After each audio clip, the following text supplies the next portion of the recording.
प्रतिलेखन संख्या 73।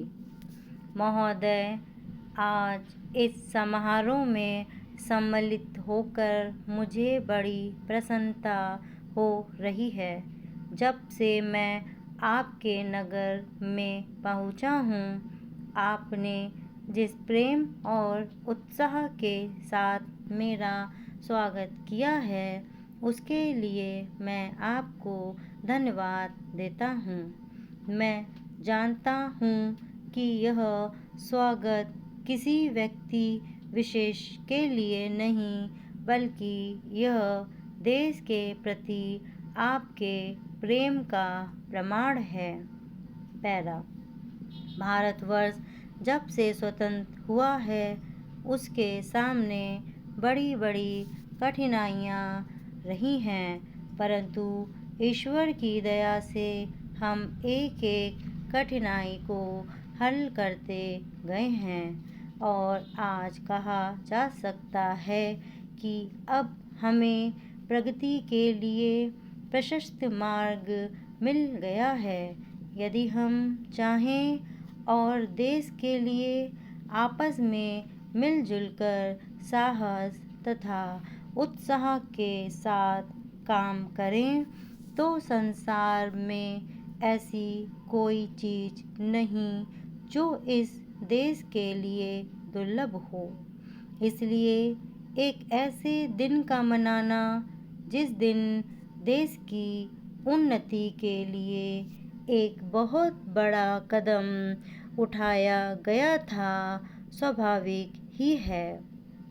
अंग्रेजों के साथ जिस समय स्वराज के लिए समझौता हुआ, उस समय उन्होंने और सब चीज़ों के साथ साथ एक काम और किया, जिसका परिणाम कुछ भयंकर हो सकता था। जहाँ एक ओर अंग्रेजी राज सीधे तौर पर चलता था, वहाँ दूसरी ओर देसी नरेशों के अधीन 600 से अधिक रियासतें भी थीं।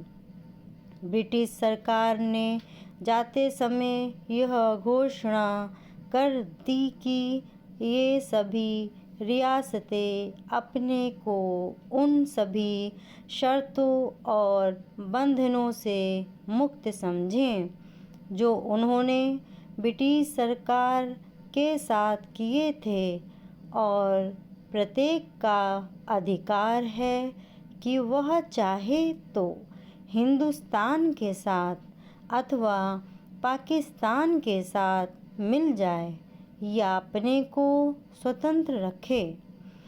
एक नीति के रूप में यह बात बिल्कुल ठीक थी, परंतु यदि हमारे देसी नरेशों के हृदय में भी वह देश प्रेम नहीं होता जो उन्होंने दिखलाया, तो संभव था कि एक भारतवर्ष के बदले आज भारतवर्ष के कई टुकड़े हुए होते। यह समस्या देश के एक भाग में अब तक तय नहीं हो पाई है और वह भाग कश्मीर का है। उसके लिए हम अभी भी चिंतित हैं।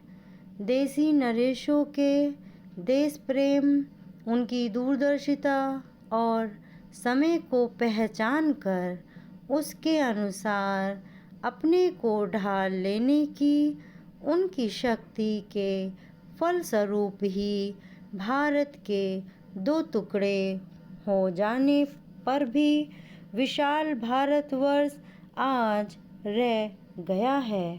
धन्यवाद।